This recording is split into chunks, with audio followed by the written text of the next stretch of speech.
Magandang hapon sa inyo mga boss. Okay, so tuturo ko sa inyo yung yung pag-update or pag-activate ng Borneo or kahit sa ibang tools din. Same lang po sila. Same process lang po. So ganito po no. Unang-una yung gagawin is magla-login muna kayo dito sa Client Account Management. Yung link na to mahanap nyo rin po sa email inbox nyo kung ano yung naka-register dito. Ito po. Ayan. Nasa email nyo rin po yung link. Pipindutin nyo lang yung access login dun sa pag na-search nyo sa email inbox nyo yung GSMX team. Ayan, lilitaw rin po dun. Then pindutin nyo yun. Tapos mapupunta kayo dito sa site na to. And i-login nyo lang. Kasi nandun din naman yung email at saka password na ilalagay nyo. Okay, so since na nakapag-login na tayo dito sa client account management, una nating i-download is yung support tool. So ito, dito po mahanap yung support tool sa download area. So ayan, i-ano na natin.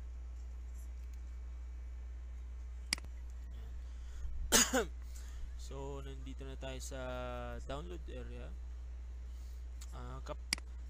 Kapag ang tayo dito ang i-activate natin is Borneo or Griffin, EMT, U80 Pro. Dito tayo sa third gen na support tool. Ito yung i-download natin. Itong version 2.1. Ayan, tandaan niyo po, kapag ang i-activate natin is U80 Pro, DFT Pro, Borneo, ano pa ba? EMT, Griffin, yan. Ito yung gagamitin na support tool, third gen. So, pipindutin lang yung download. Ayan, pipindutin lang. Yan, so i-download lang yan. Pindutin lang.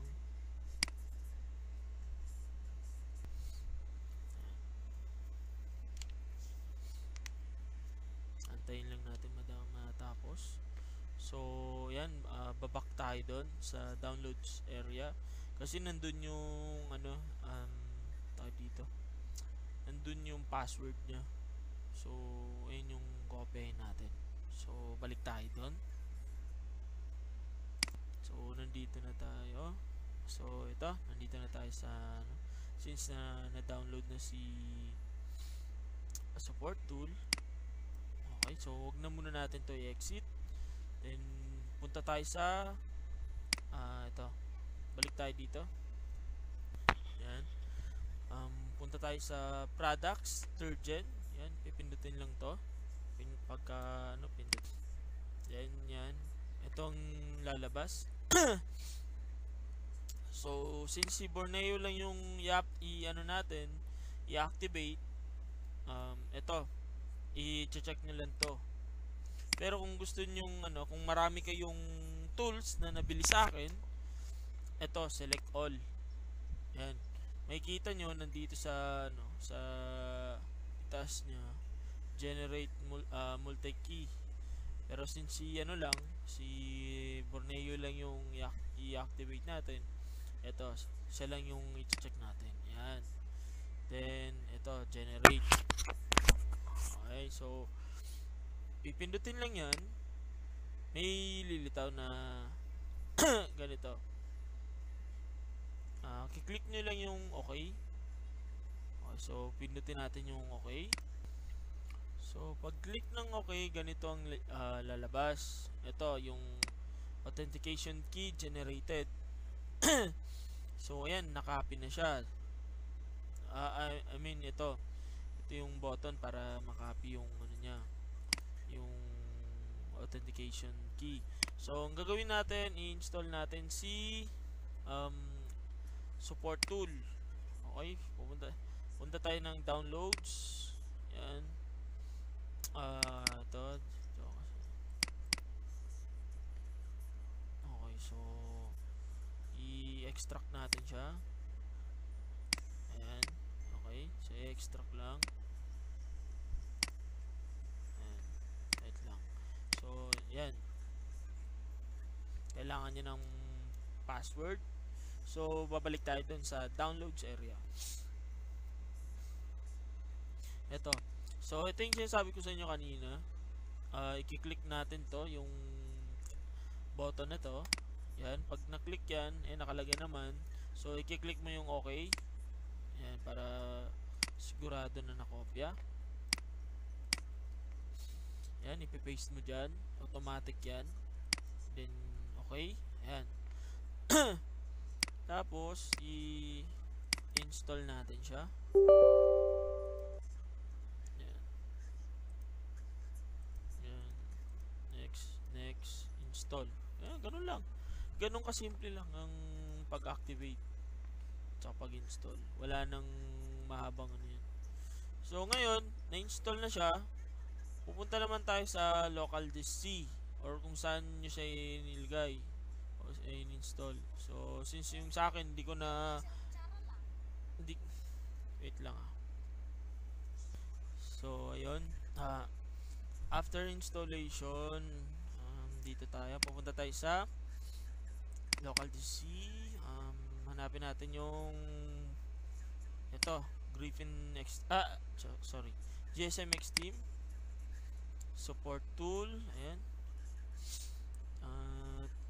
2.1. Ayan. So, yan. Nandito na siya. Okay, so, i-open lang natin. Pero, para dito, para sure na working yung ma-generate natin na license key, kailangan naka-run as administrator. Yan, lagi. So, para hindi na kayo mahirapan pa kada open nyo is nyo. Dito, punta na lang kayo dito. Right click, properties, compatibility. Yan, i-check nyo yan. Run this program as an administrator. And okay, apply. Ganun lang. So, ito, i-open na natin.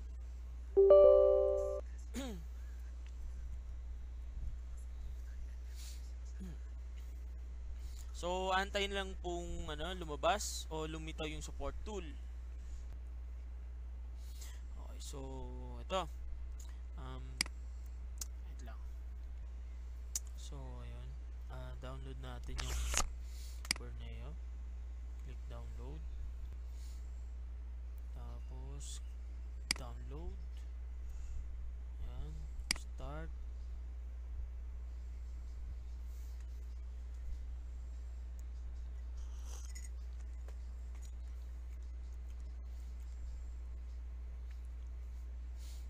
So, antayin lang natin matapos to. Okay, so natapos na yung download. Ngayon, balik tayo ulit dun sa dashboard or dun sa account management. Ayan. Pindutin lang to para makabalik dun. Okay, so once na nandito na tayo, pindutin lang ulit yung manage. Tapos, nandyan yung nandyan yung password nya para dun sa sa WinRAR. Okay, so click nyo lang yan. Then ito, open kayo ng new file then downloads. Yan. Dito siya. So ang gagawin natin is wait lang, i-cut ko muna kasi wala nang wala nang space dito sa PC ko. Late na lang, di ba?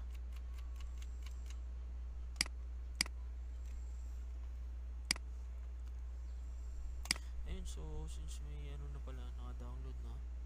And okay, so ito na siya, yung installer. Yan. Bali, double click. Okay. Ayan.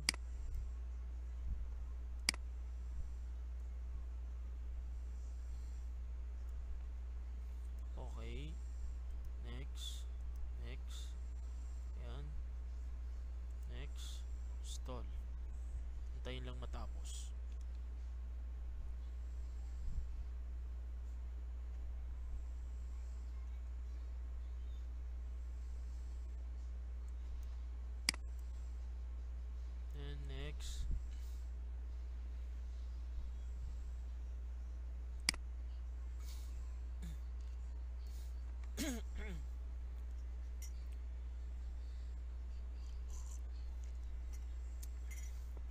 Install.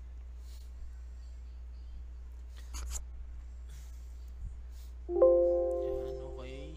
Exit. Ayan. Pag ganyan, i-uncheck nyo na lang. Then, finish. So, tapos na yung installation. Ngayon, yung na-generate natin, ito na. Ito yun, di ba? Tandaan nyo, ito yun. Yung license na na-generate natin kanina. Kasi ang ginawa po natin is inuna po muna natin yung install ng support tool. Then, nag-generate na tayo ng XTM license. So, itong dalawang license na to, ilalagay natin yan doon sa folder ni Borneo. So, ika-copy lang po yan. Copy. Then, ito, balik, kasi dito na nakaano yan. Or para hindi kayo malito, dito, punta kayo sa local disk C, GSMX team. Ayun. Nandun si Borneo. Yan, i-open yan. Then, yan, right click, then paste. Okay, so yan na. So, si loader, kailangan run as administrator yan lagi. So, para hindi na kayo mapagod mag right click pag i-open, properties, ito, compatibility, then, check nyo lang itong run this program as an administrator, click apply. Okay. So, ganun lang. Then, ngayon, susubukan natin kung mag-open siya. Ito, nandito na yung license niya. Okay, so tatry na natin kung mag-open ba yung ginawa, nag-work ba yung ginawa natin. So, ito.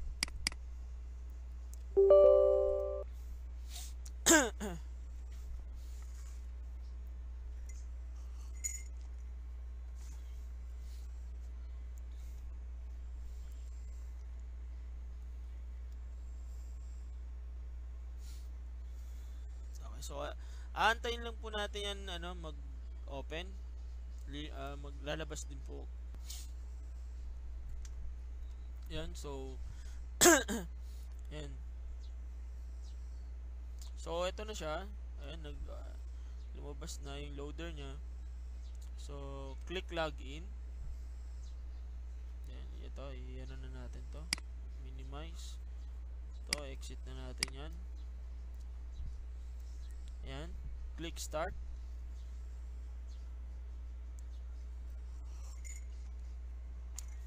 Yan, pag na-click na yung start, hintayin na lang nating mag-open yung Borneo mismo.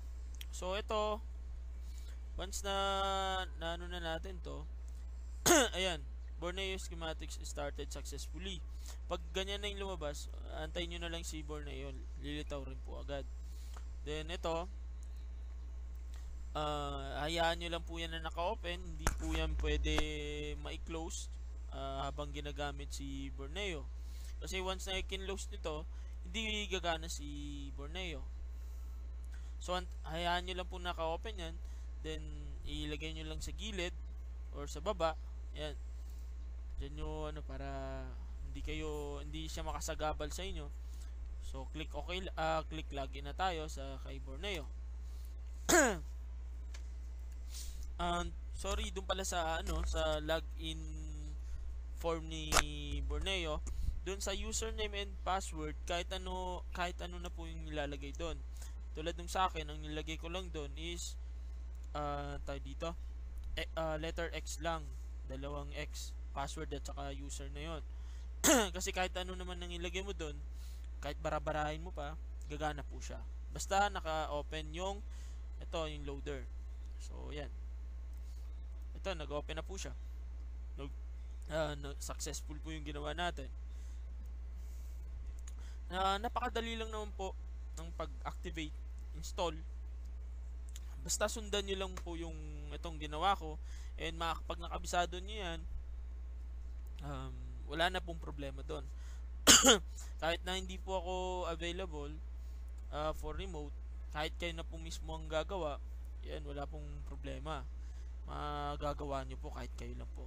Basta lagi nyong tatandaan, good for one PC lang po ang tools natin. So, hindi po kayo pwede mag-generate or mag-install dun sa ibang PC. Kailangan kung saan ang unang na-installan natin or na-activate natin na PC, dun lang po kayo mag-generate ng license nyo at mag-install ng tools. Kasi pag sinubukan nyo po sa ibang PC, hindi po gagana yon. Okay? So, ito. Tatry natin. Pag nag-open na po, pag lumabas na si Borneo, ganito yung lalabas. Ayahan nyo lang po yan, okay lang yan. Kahit na ganyan yung itsura nya, okay lang po yan. So, ito, subukan natin sa mobile phone. Pindot.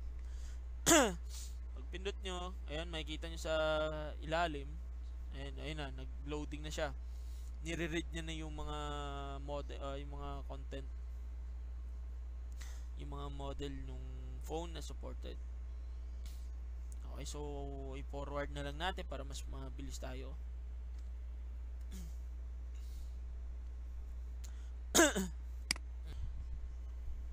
So, yan, pag makita nyong arranging document, gano na yan.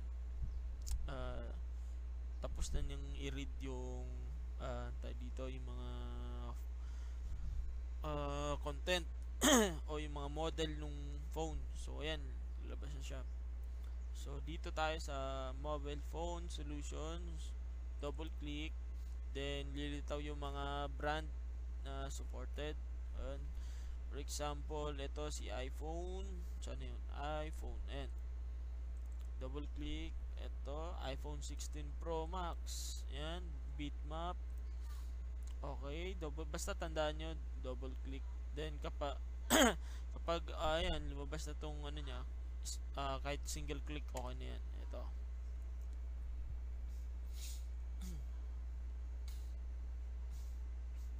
Yan, so nakikita nyo sa nagda-download siya. Hintayin nyo lang.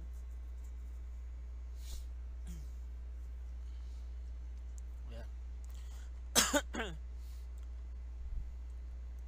Yan, pag ganyan, inaano niya pa. Yan.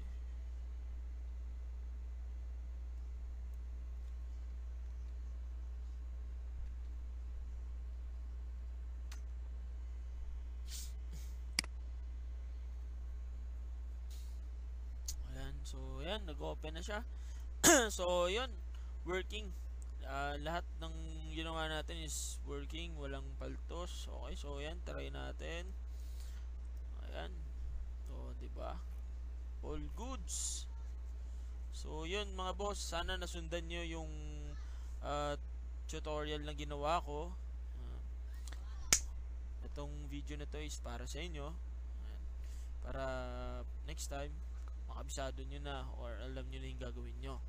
Just in case na hindi nyo ako makontak or hindi ako available, then nag-reformat kayo, need ng reactivation, yan, kahit kayo na pong gagawa, makagawa nyo na. Ayan, all goods.